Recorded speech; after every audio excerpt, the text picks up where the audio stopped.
YouTube. Today I got a 2004 Dodge Caravan.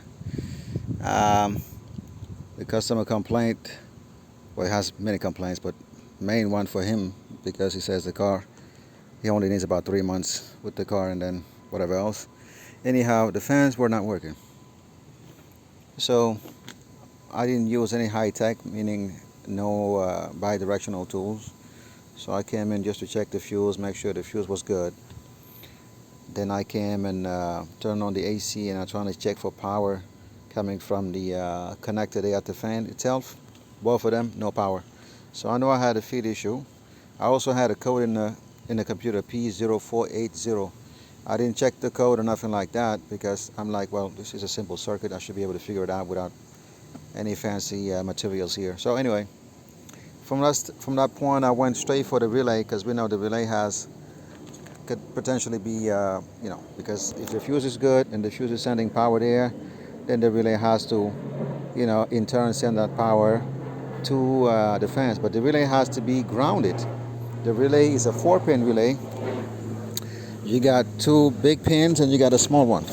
The way it works is, I'm going to show you. This is the new one that I bought, thinking the relay was bad and I'm going to have to return it.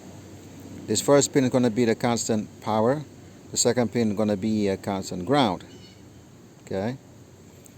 This one also going to be a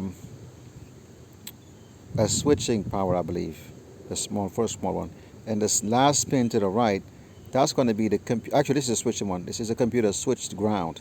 That's the last pin to the right, the small one. All right, guys. So as you're looking in the wiring diagram, you have the relay to the left side there. So you have pin 1 through 4, but as you see, 4 and 3 are switched a little bit there.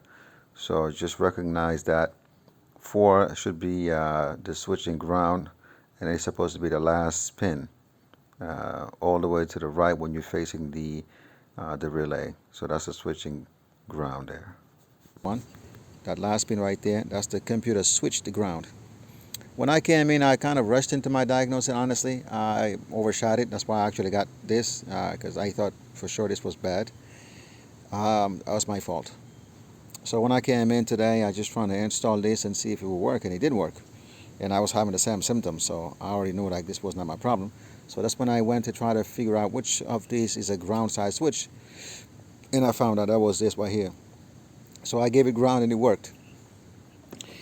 From then, I knew that I was dealing with one of 2 situations. Either we have a wire that is cut at some point between the computer and the relay or the module. There's that wire, ground wire right there, or the ground switched wire is probably has some open somewhere. But I checked the continuity between that wire and another wire, and I had continuity. So at this point, judging by the severe misfire on this car, which somebody already replaced that what's back there, an injector, you can see brand new. The rest of them are all crusty. So that one was cylinder number 4, and you have a P0204, which is a bad injector or injector circuit. So that in mind, plus the fact that I'm getting also the fact that I'm not getting a ground on this side, so I already know what the problem is. So without going further, I know the computer has some issues. So the ECM or the PCM, whichever this car has, definitely has some issues. It's not able to ground either. That injector is not able to ground the fan. So I told the owner, but he told me, hey, I just need the car to work temporarily for 3 months and I'm getting something else. So what I have done now, you're trying to remedy that problem, because if you give it constant ground, it's going to be on all the time. Whether the car is on or off doesn't matter. It's just going to be on, because that power is constant, unfortunately. It's not like a switched on power. I wish it was. So what I did, basically, I gave it the ground because the ground is still a necessity. Didn't film it, but it was a whole operation here. So that's it right there. You see there's a bolt. It used to be a rivet.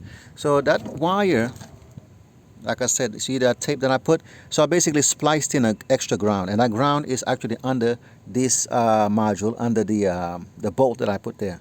So it's bolted to the rebar, and it's grounded there. So the ground is good now. Okay, that's the ground that I put there. That's a constant ground that should have been coming from the computer when it's switched on, but unfortunately that doesn't work. So we have that over there, and what I've done here on the constant power feed, I just took one of these fuses that I had spare.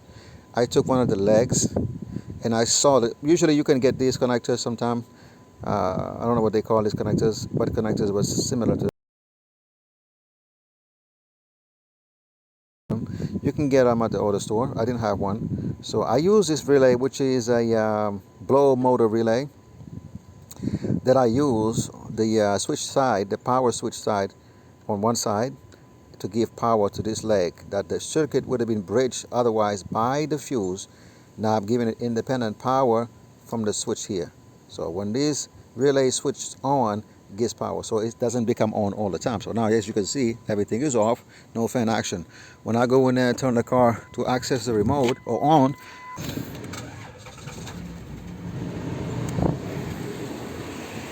right, I got my fan.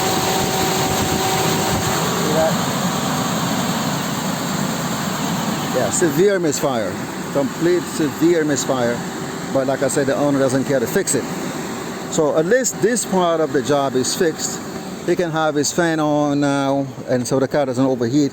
And like he said to me, he only needs 3 months worth of driving on his car, and he's gonna find something else. I believe this car needs a computer, and that's probably all it needs. And is, in other words, fine. Then you can just replace the valve cover gaskets and whatnot. And this is anybody who knows about these Caravans, you can run them forever with very low maintenance. So I might even have to ask him to sell me this car if he's not gonna use it anymore.